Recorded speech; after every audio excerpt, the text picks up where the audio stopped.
Not really a how-to, more of a how not to. What's up, guys? Welcome back to the channel. In today's episode, we're going to be working on our 2024 Integra RS race car.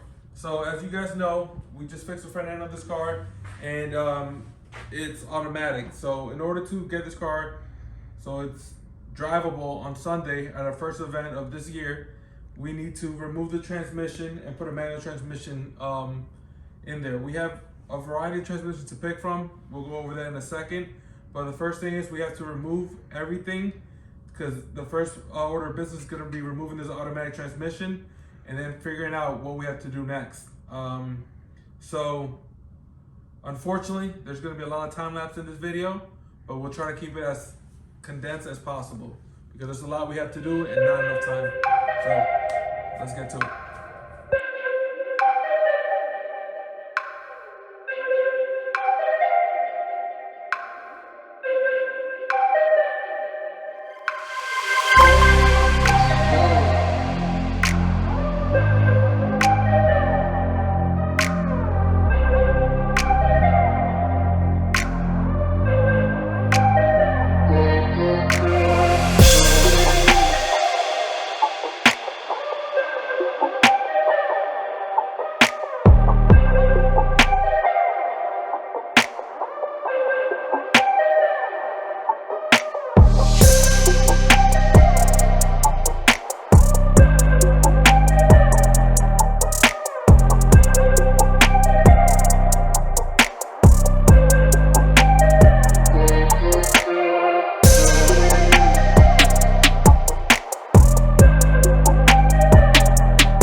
Hold on. I'm gonna lift the motor. Double check this. You got a block?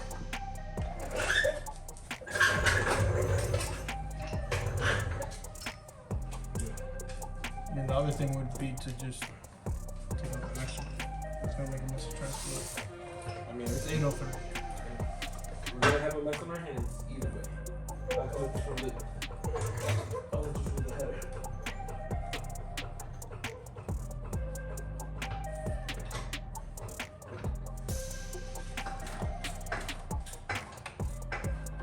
That's it.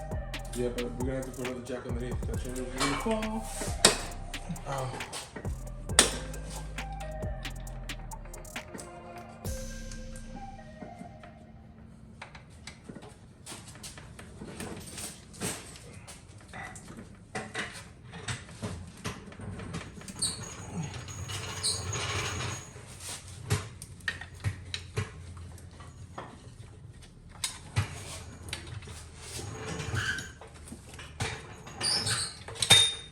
Don't jack it up yet.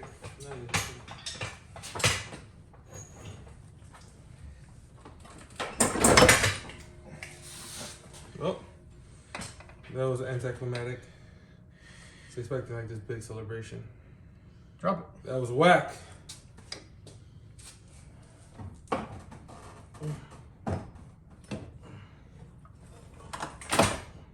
Oh, what's holding it on? Oh, the half shaft. Well, that's also useless now. What? Half shaft. Why? Because it's pulled it out. What did the half shafts in the car? Pretty sure. Yeah, it's still on there. It has a bushing on the inside. Yeah, but it's not supposed to flex that hard.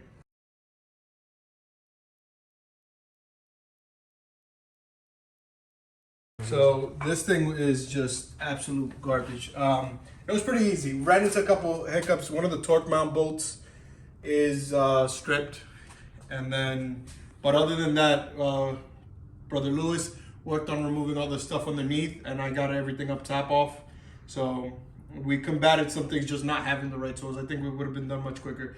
Brother Lewis also wanted to save things that we're not going to use. So They didn't save anything. What are you talking about?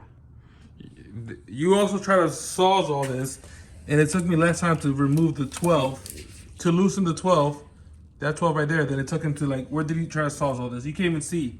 Look, right there. This is, exactly, you can't see nothing. well, either way, no, but we got this out. So for tonight, there's actually great progress.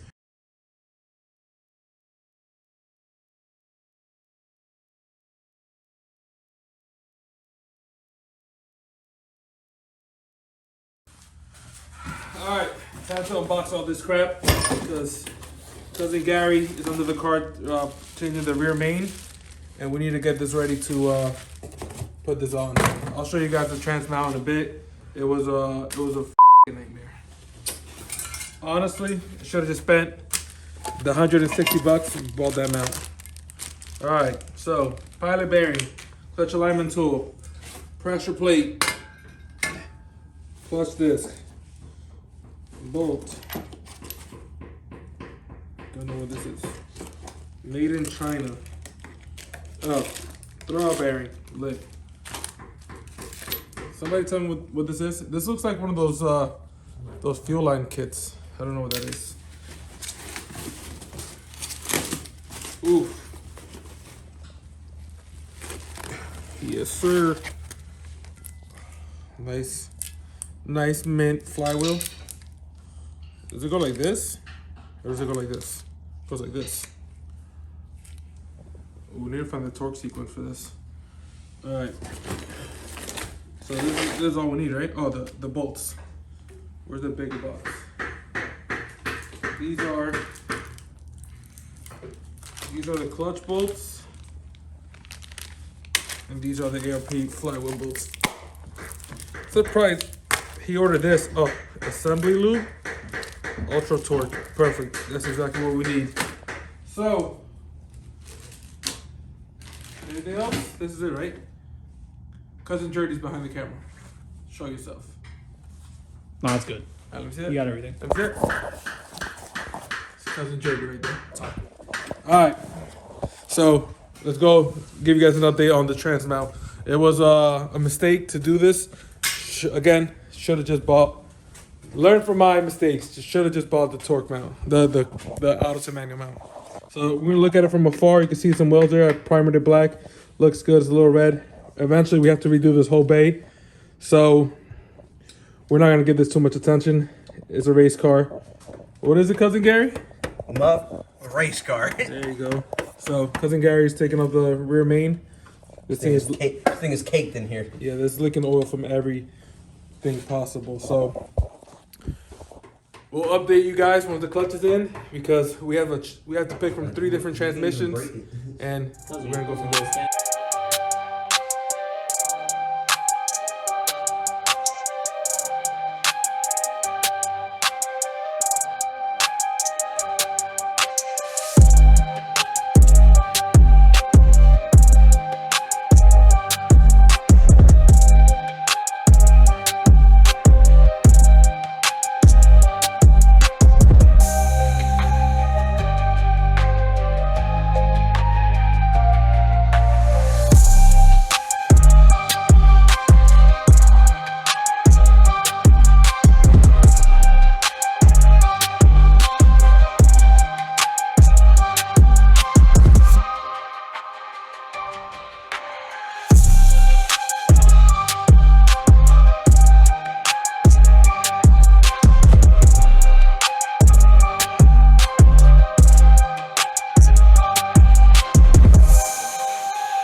did not make it to the track. It's Sunday, and we're just finishing this now. So we went wrong in a million different places. I was being stubborn. Cousin Gary, Cousin Jerdy, Brother Curvis were all telling me to remove the intermediate shaft and the radiator so we had enough room to wiggle the transmission in there. I didn't want to, but then after all the struggles the other day, we realized that I had no choice. So I removed the intermediate shaft, I removed the radiator, I had to re-weld the mount right here. Had to call my uncle, who's a professional welder, and he told me what I had to do there to get that in. It's not nice, so let's not pay too much attention to it. But the transmission is in. It gave me a huge run for my money. And the one thing I could give you guys, the one bit of information I could give you guys to make this easier for you, is that when you're trying to mate the transmission to the engine, make sure that the engine is where it's supposed to be, like level-wise, because we were doing it and the engine was kind of down, and the dowel wasn't going in. So once I lifted up the the engine, it basically went in smooth. All the holes lined up, the dowel went right in, and it's supposed to have 2 dowels, so it would have been a little bit easier, but the one dowel in the back went straight in, and it went in like butter. So just don't be stubborn like I was. It saves you a million hours of time. Also, just buy the auto to manual mount, because this was the worst decision I could have ever done. I have spent now like 2 days welding alone and fabricating just to be able to use an eBay $40-$50 mount, where I could have just spent the same, maybe $20 more and bought an auto to manual off of eBay. But we're just trying to use everything we have in house. So we have mounts, we have a welder, and we didn't have much time, but we made the best of it. So enough of all that blabber. Now that this is all figured out, the transmission's in, I still have to remove the T-bracket. You guys can't really tell, but the T-bracket, there you go. It's right there. That's an automatic one. And there's the manual one. The spacing on the lower 2 bolts on the T-bracket, so these lower 2 bolts, it goes like this. So the bottom 2 bolts, the spacing is larger or greater in a manual transmission than in an automatic. So these two holes on an automatic transmission T-bracket are much closer than on a manual one. So this is the manual. We have automatic in there. We have to remove that, and we have to remove that back mount too, because we have to replace the engine mounts. With that being said, we gotta put the starter on. I don't know if I should worry about the top or the bottom first, because on the bottom we still have the shift linkage, the intermediate shaft, and the T-bracket. So I'm already filthy, and I have about an hour left in today's day. So I think I'm just gonna try to struggle underneath the car so I could not have to do that anymore next time I'm here, because the top part is a lot easier.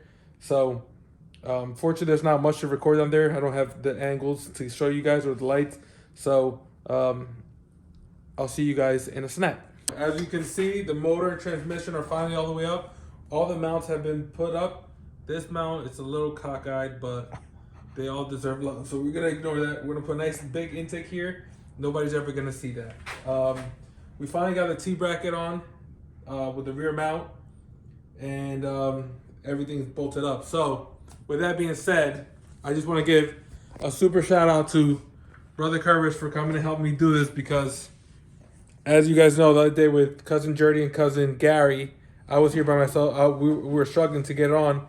And then the next day I came by myself and I was able to put the transmission in, but I was just having way too much problem with the T-bracket, and you kind of needed a second guy and somebody who kind of knows what they're doing. No offense to Cousin Jerdy and Cousin Gary, but we've done this before, and you kind of needed to leverage a lot of it. So yeah, it's like it takes some finesse, especially when the whole motor's on. And I just went through it with that car. That video was never released because I did a really bad job recording. But even on all these cars, whenever you're doing that rear T-bracket, it requires some finesse. Yeah. Like you got to completely leave that mount loose, just hand thread it in all the bolts, and then you work around it and try to pull it out. It's actually a PIA. Yeah, I was getting to the point I was like, I could drop the subframe and then I could like pull it out. And the T-brackets are super different. Oh, they are, yeah. We have a spare manual one. We'll show you guys a little bit later in the video, but they're actually Brother Curvis showed me that they're actually different, and the spacing is basically what causes it.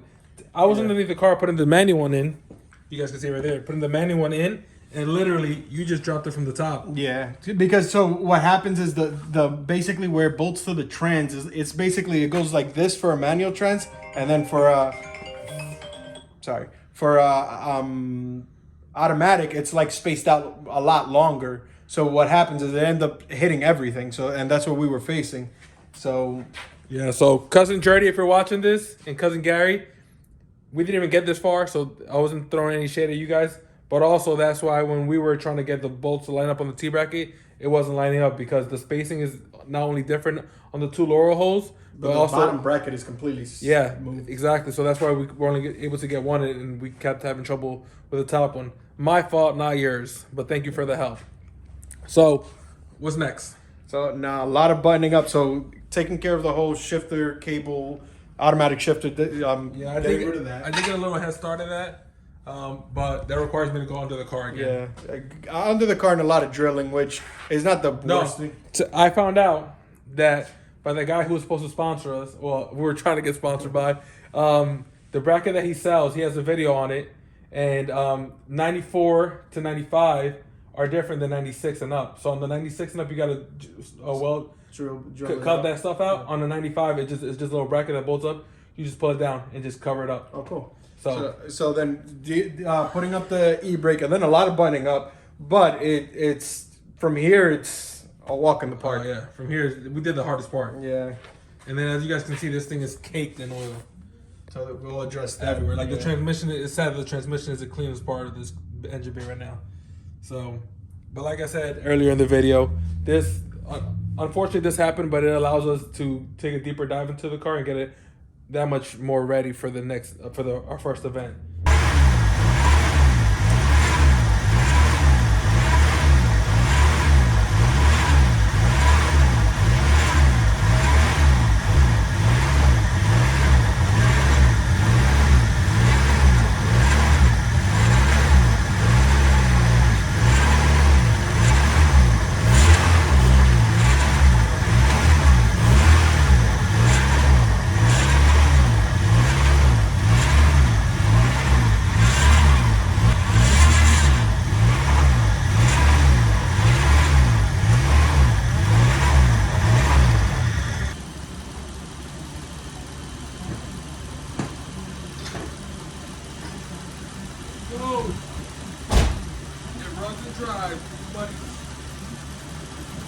We have officially auto to manual converted this 1994 Integra RS bucket, and now it's time for maintenance. So there was a lot we missed in this video, and I'll be honest with you guys. This took me for a ride, and I just want to give Cousin Gary, Cousin Jordy, Brother Curvis, all a special shout out for coming out and helping me figure this out.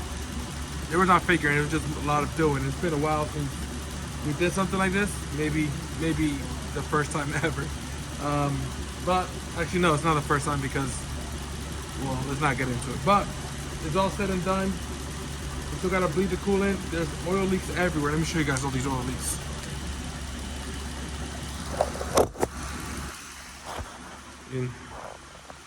Look at that. Oil leak,